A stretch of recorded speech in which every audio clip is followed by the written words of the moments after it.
Hi, everyone. Thanks for joining. We're going to give it a few more minutes and let people join, but we have a pretty full agenda, so we will get started shortly after 4.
All right, we will go ahead and get started. Welcome. Thank you, everyone, for joining us. This is the October monthly meeting for the Homeless Prevention and Response System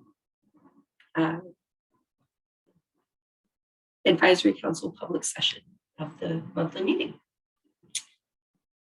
I want to thank everyone for the work that you do and for being with us today. I'm going to start with a land acknowledgement.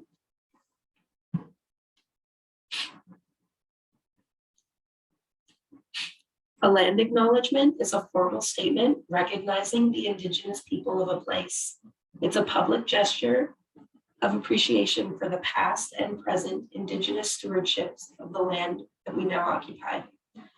The Anchorage Coalition to End Homelessness and the HPRS Advisory Council would like to acknowledge that we gather today on the traditional lands of the Dena'ina Athabascans. For thousands of years, the Dena'ina have been and continue to be the stewards of this land. It is with gratefulness and respect that we recognize the contributions, innovations, and contemporary perspectives of the Upper Cook Inlet Dena'ina. We like to start off the meetings with a mission moment, and I just have a brief one that I wanted to share with the group today.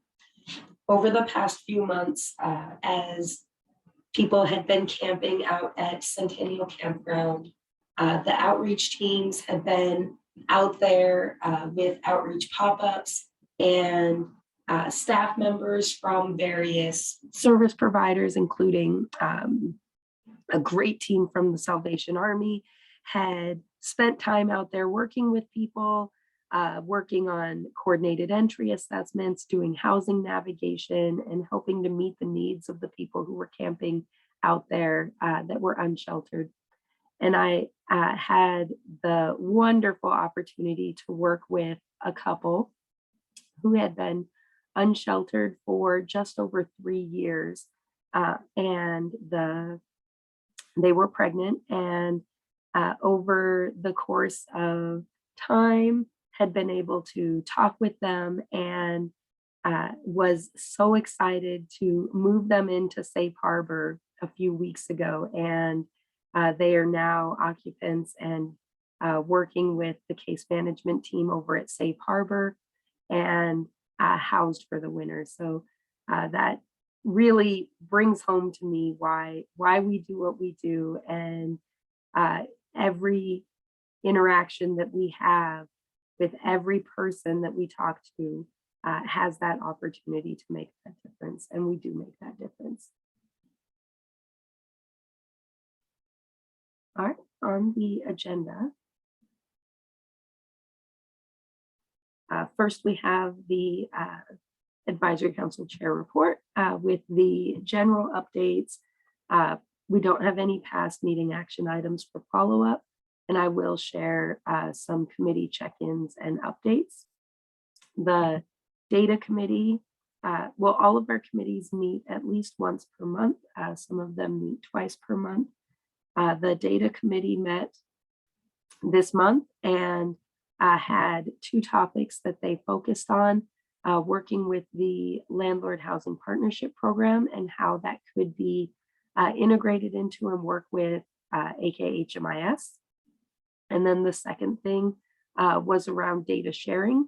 The COC did approve and put in place earlier this year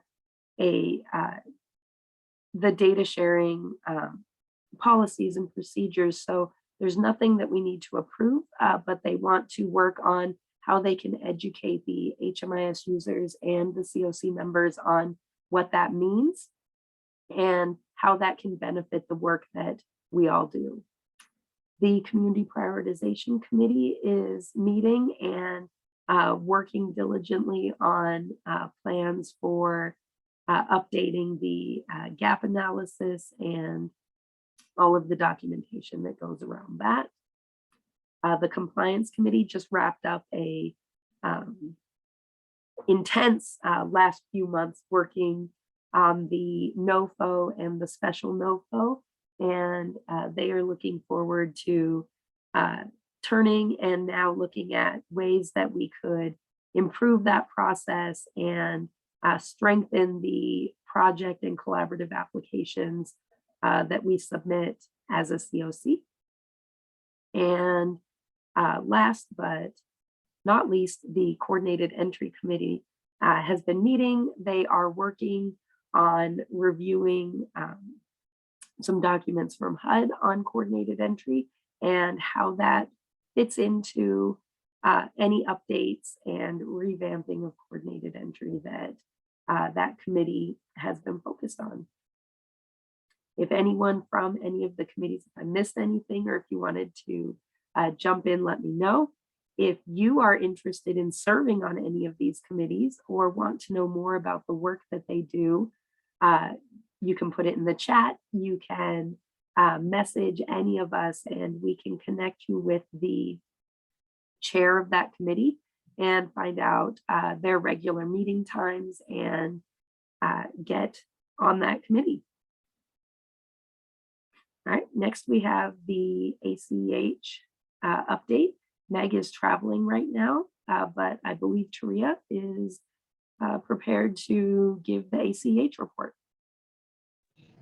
Hello, thank you all. I know that most of you know that there is no school today, and so I'm not going to say there won't be background noise, and there might be someone not living later, but that's okay. So first, thanks for everyone for help with the NOFO and SNOFO process. It was a huge process to be completed. Big shout out to the Rank and Review Committee. In the next coming months, you're going to see lots of information from ACH about debriefs from that process, how we improve the HPRS in certain ways, how we can make Anchorage more successful in the next funding opportunity and other funding opportunities coming forward. So I think the NOFO and SNOFO taught us a lot, and we can't wait to share that information with you.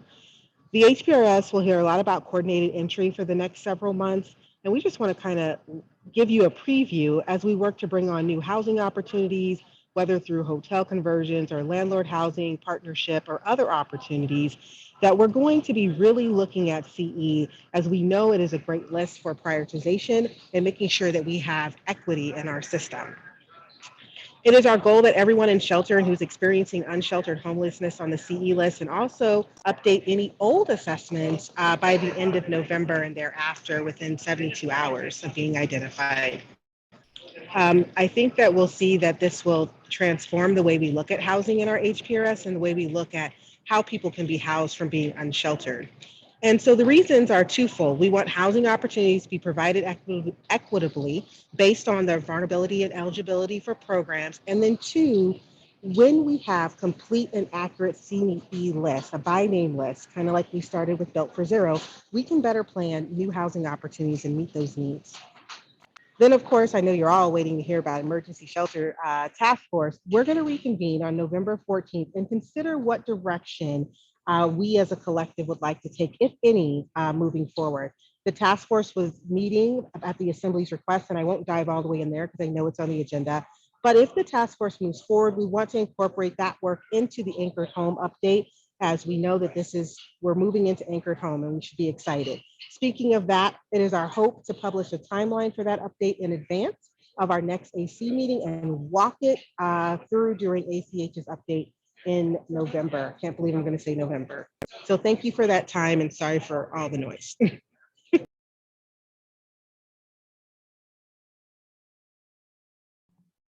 Thanks, Taria. Yeah, if you guys hear background noise from me, that is my animals, my furry children are going crazy at my house. So, Taria, the next one is you also. If you wanted to talk about the work that the Emergency Shelter Task Force did, what we had as some of our conclusions, and then what that work looks like going forward. You did touch on it in this in your report there also. Marvelous, yes. And I may or may not threaten my children. I won't admit to these things, but I may or may not. So I'm glad that you guys think the background noise is low. All right, so the Emergency Shelter Task Force was charged by the Anchorage Assembly with recommending options for the emergency shelter for the winter of 2022-2023, basically October through April, for adults experiencing unsheltered homelessness in Anchorage. We did do, or Meg, wrote up, I think, a 7 or 8 page document of recommendations. I'm not going to go through that document here. I am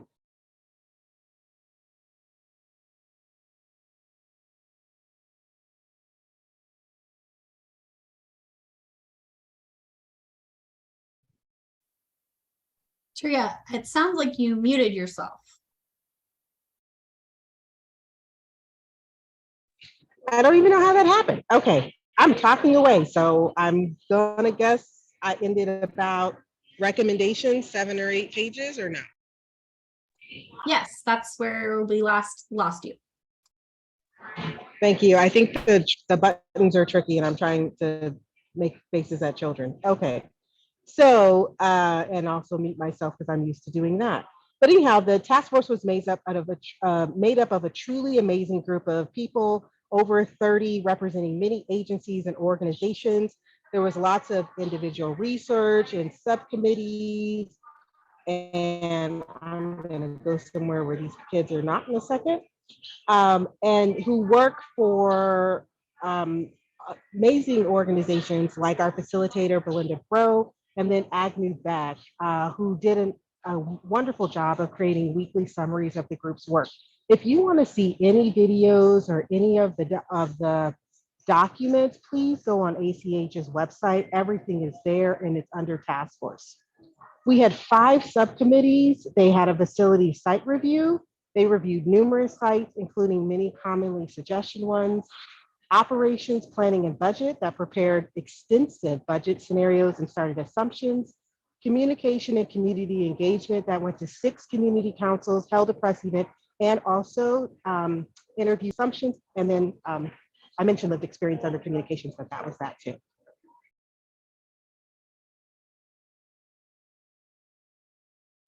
Yep, and Jessica put that in the chat, that there are links that have everything. Our goals were really to make sure we had a consensus around, like, what does the emergency shelter, what are the minimum criteria? It requires 24/7 access, meals, showers, HMIS data entry, rooms for warming tent, and of course the 150 limitation. So we gave our recommendations. We presented those to the assembly and also talked about existing programs. Jessica, anything else? No, I think that captured a lot of it. I do want to share that. Oh, can you guys hear me? Yes, I can hear you. I was just going to talk about the next meeting, but I think you're going to say that. So go ahead. Yes, so I just wanted to share that because the task force was formed and came from an assembly action asking for the report that was done. When that report was submitted and given to the assembly as our work product, it really did end the mandated work of the task force, but the task force does everything by consensus. And in the discussion amongst the task force members, it was decided that the work that we had done was great and we wanted to continue that momentum. So we did want to continue meeting to be able to talk about the shelter system as a whole and how that system could be strengthened and really strengthen the HPRS going forward, as well as discussion about ways that we could transition into the next phases of shelter, and recognizing that emergency shelters, as we were discussing and as exist right now, are part of the section of municipal code that triggers the emergency shelter system, but recognizing that there's a need for shelter beds and of course a need for housing.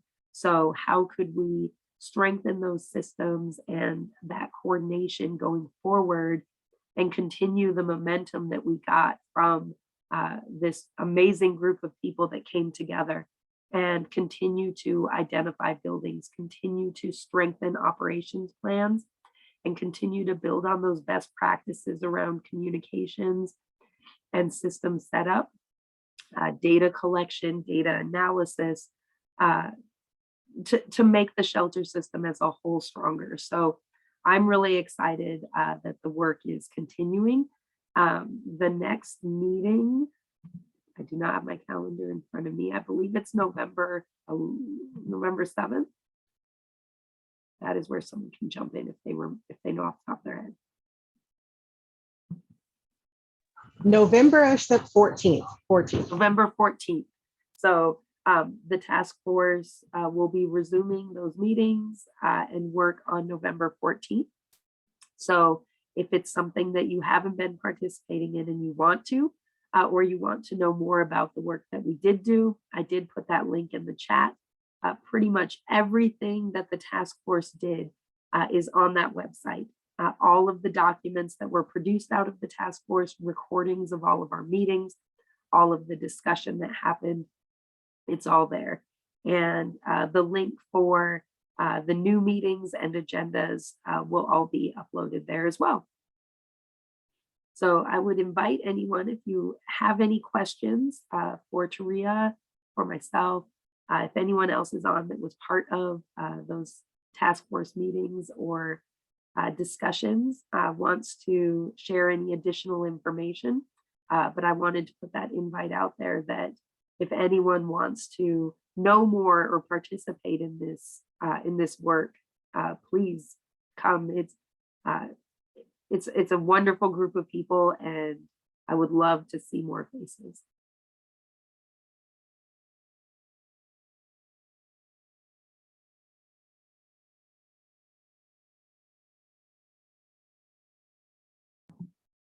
All right. Well, on that, I will hand off to Julie and Helen, who will be talking about the NOFO collaborative application and doing a debrief and discussion of that process and improvements going forward. Hi, everyone. This is Julie. Helen is taking a much needed some much needed time off after all this NOFO, SNOFO craziness. So just to kind of recap, we have our NOFO, Notice of Funding Opportunity for COC funding that we usually get somewhere in the July-August timeframe. This year HUD added a new NOFO called the Special Notice of Funding Opportunity. And they put that out before the regular NOFO, and then they made the regular NOFO due before the special NOFO. So we had kind of these overlapping deadlines, and the SNOFO had a plan that was required that we had to work very diligently and quickly with lots of help from others to put together, which would be worth up to 70 points out of 100 for this particular application. So it was a very challenging process, as both Helen and I are newer to this COC HUD process, not new to grants, but it definitely was a learning experience. We really appreciate the participation of the compliance committee, who served as a rank and review committee and had experience doing that in the past. We also were very appreciative of a lot of the comments and recommendations that we received from COC members as we work to meet these very aggressive deadlines. And so we learned a lot, and we are going to debrief next week formally and have a lot of discussion in the next couple of weeks about how we can plan to go forward, because NOFO planning is a year-long process. I know one of the things that we looked at is something that the COC hasn't done a lot of before. Part of the reason is because there's not been a ton of funding, but one of the things is reallocation of funding. That's something at the COC level, where the COC will look at strategizing for the year to see what projects are working, or maybe what projects aren't working. Where could funding be put to really maximize the funding for the good of the community in need? And so you will hear more from us in the coming weeks as we work through this debrief and look at where we may have had some gaps in some of the data, or in some of the questions that were being asked where we maybe didn't have the greatest answers. And so we'll be trying to make sure that we have better answers for next year. Some of it is just based on things that the COC maybe hasn't had an opportunity to put as much effort in as we would like in some areas. I know there have been lots of staff changes at ACEH and some changes in committee members, but I think that we will have a nice strategy and plan going forward for next year. So it will be a much smoother process.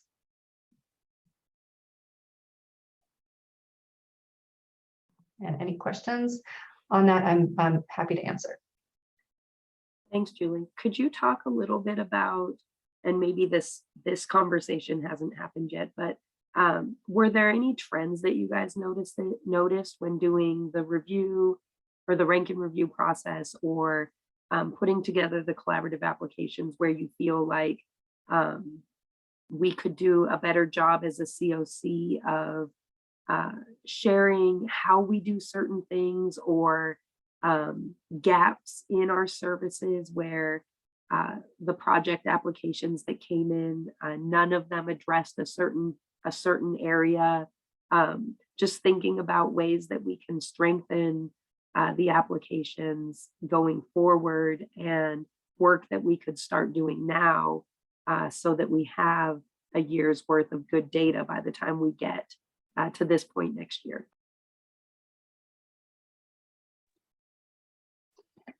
Just trying to think off the top of my head here. I know that one of the challenges is that we put together the application from the project application in the eSNAP system. If if we can, if the information is available.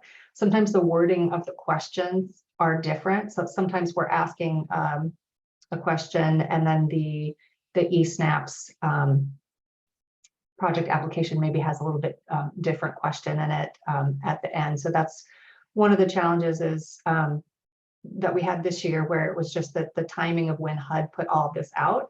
So that just made it more of a challenge for us. But I would say in general, some of the things were like reading the question that's there and answering it specifically. So if the question asks something about HUD priorities and how your the answer to your question aligns with HUD priorities. Sometimes I think there were maybe some things missing that weren't as specific as they could be in some of those areas. I think also including individuals with lived experience is an area that we need to improve upon. There's also equity is an area that we need to improve upon. And those are things that HUD has brought a lot of attention to and will continue to put into their NOFOs. And so those are areas where we'll be looking to improve to make sure that we are engaging with the right people in the right way to really provide input from those with lived experience in a way that's really valuable and not, as HUD was describing, it's not a box that you check that, yes, we ask someone that people are really involved and that we are paying people for their experience and we're making it easy for them to participate, whether it's through transportation or in making sure that they have availability to be online, to attend a meeting, lots of things like that. So that was one of the big takeaways that I saw. I'm really glad you said that, because one of the things that we discussed at a previous meeting, I think it was 2 months ago, was forming a lived experience advisory committee of the advisory council. And I believe someone would have to fill this in, but I believe that there was a plan to write into our planning grant for this cycle funding to be able to support bringing people with lived experience to meetings. So being able to support them in having the connection, whether that is support to come in person or some type of stipend to be able to support them taking the time to attend the meetings. But that's something that we had been noticing as a COC, that engaging people with lived experience is really difficult. And how could we overcome some of those challenges to be able to bring more voices to the table? And so I'm happy, well, I shouldn't say I'm happy. I'm not happy to hear that it's something that came up as a way to improve our application, but I'm glad that we're all thinking along the same lines. That is something that we need to do better at engaging. And I see Sid has his hand up. First of all, big thanks to Julie and Helen. It was an incredible process. One area that I don't think any of us are truly prepared to respond to well is one of the questions on both of the applications was what we were doing in terms of our ethnic inclusiveness or just inclusiveness in general. Got a lot of wonderful elevator speeches and just a handful of specifics. So between now and next year, we all need to look pretty closely at what we're doing about inclusivity, and particularly how we are engaging with marginalized groups. But once again, thank you, Julie. Thank you, Helen.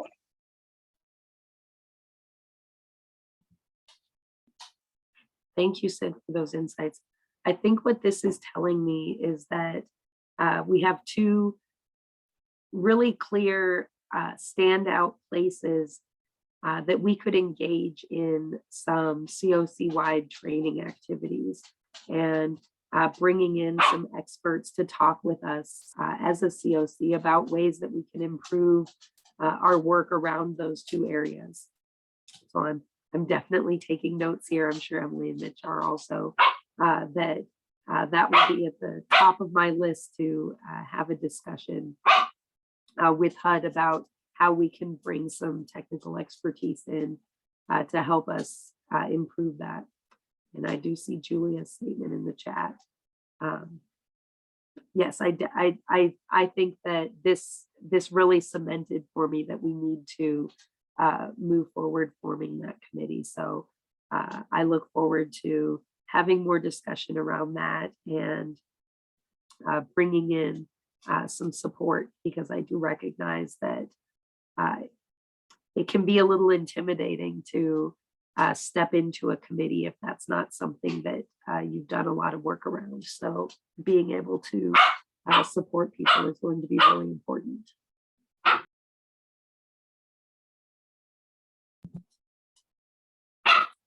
I definitely want to echo Sid's thanks to Julie and Helen. This was an incredible lift.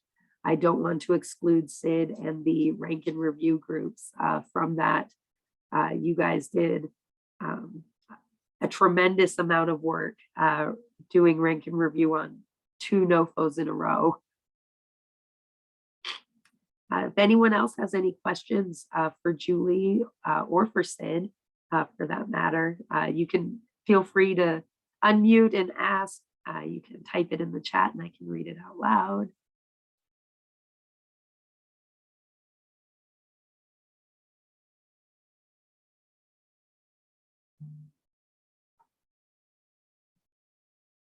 All right, I am not seeing any other questions. Thank you, Julie, so much. And we definitely look forward to hearing more from you and Helen as you do that internal debrief and discussion on the process as well. We did not have any pre-registered member or public comments scheduled. I have not seen anything in the chat. So if anyone has any comments, any questions, or anything you want to bring up for discussion, we are running a little ahead of schedule, so we do have some time for conversation if anybody has anything they wanted to bring up.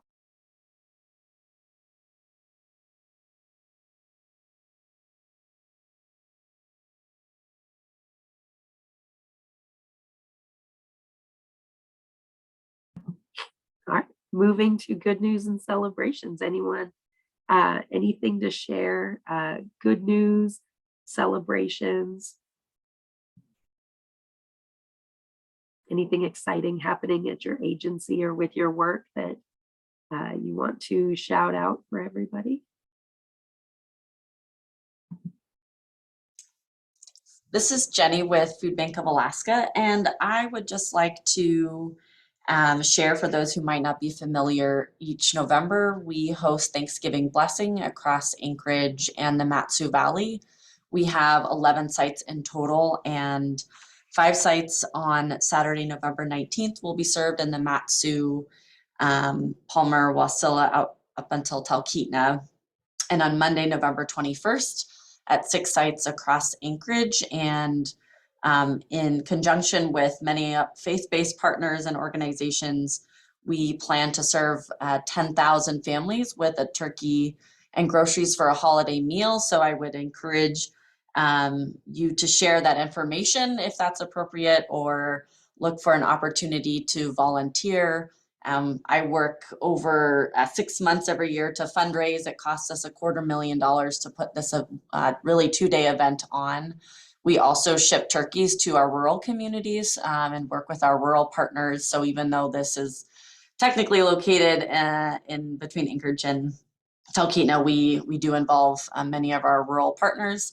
So if you do know of an organization that wants a flyer, we've got those on Food Bank of Alaska's website. All of the information is there. There are 2 Facebook event pages, one for Anchorage Blessing and one for Valley Blessing, that has the sites listed, the times. About 2,000 volunteers help put on this effort, and it's all hands on deck at Food Bank of Alaska. So you're also welcome to connect with me if you want to learn more, but we do have lots of opportunity. We just heard yesterday that the average turkey that will be available at our local grocery stores will cost up to $70. With this, we feel we may see a significant increase in families accessing the site just for that cost outlook alone. So please know the resources available. We also know that many of our partners and organizations across the state host their own events where they're distributing holiday meals, or they offer congregate feeding. And we are working to gather a list of those so that we can add those to our informational brochure that we include with the meals and also on our website. Not everyone is able to make it to the Blessing Day, or also is not located in South Central. So we will make sure to provide those resources for November. Thank you so much, Jenny. I did put a link in the chat to the food bank website page for that. And like you shared, the flyers are there, and what a great program. Thank you. That was my next step.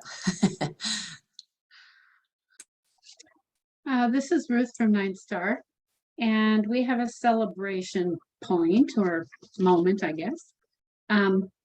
We've been able to finally finalize our fiscal year 22 data. And from that, we know that 723 people that went through our programs, individuals, entered into unsubsidized employment, not training programs or any of the other options, but actually unsubsidized employment. And 349 of our clients who are public assistance recipients are off the public assistance rolls through employment. So those people more than likely will not be in need for housing. So I just wanted to celebrate that. That is so wonderful. That's amazing.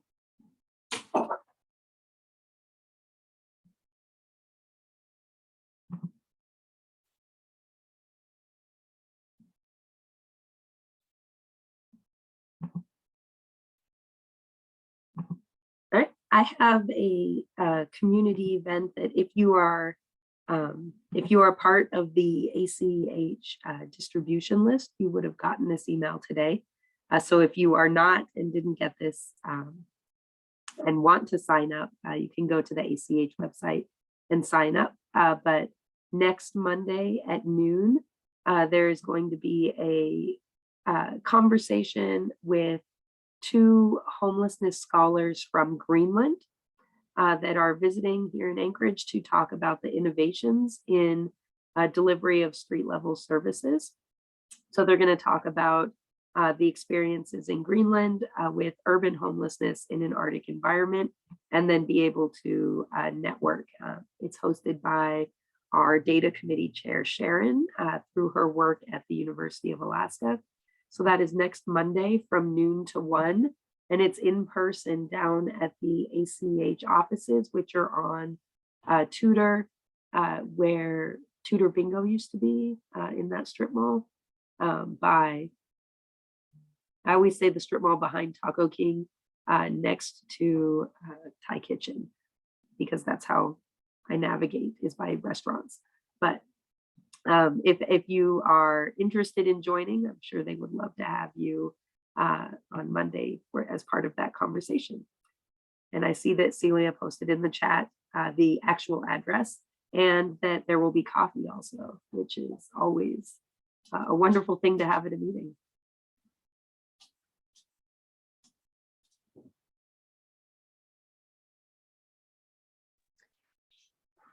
Hey, it's Julia. I'm going to toss a link over in the chat from much earlier in October. ADN covered peer-to-peer support at Volunteers of America. So would just love it if you would take a look at that article. It was really good coverage on the great work that our youth serving agencies are doing.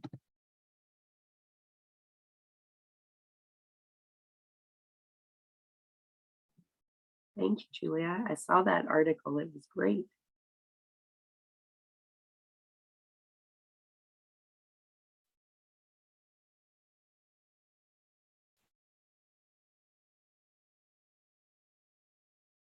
All right, moving on to advocacy opportunities. We have a slide with the regular advocacy opportunities, but I invite anyone else to share anything that that is upcoming in November. The Housing, Homelessness, and Neighborhood Development, or HAND Commission, meets monthly on the first Wednesday of every month. You can participate by teams or in person down at the health department in their conference room on L Street. That's from 4 p.m. to 5:30. On November 9th is the first regular assembly meeting of the month of November. Again, in person, or you can watch it on the live stream on YouTube. It's noticed from 5 p.m. to 11 p.m.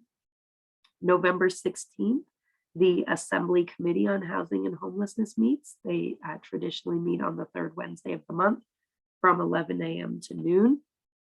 You can participate via teleconference or in person. November 22nd is the second regular assembly meeting of the month of November. Again, streamed on YouTube, in person down at Assembly Chambers at the Lusac Library. And then our next meeting, November 17th, you'll notice that it is not on the fourth Thursday of the month because of the holiday.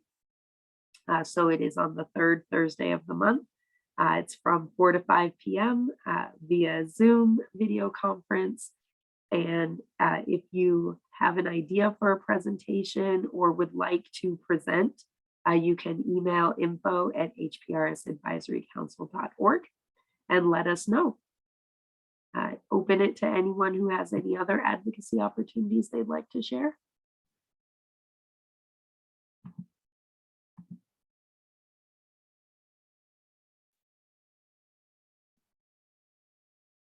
All right, well, we will wrap up a little bit early then today.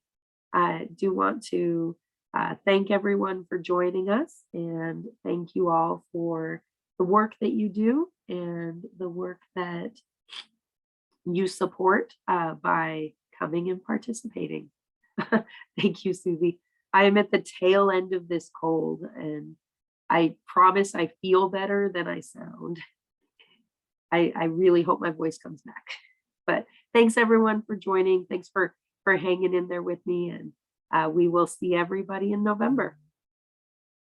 Thanks, everyone.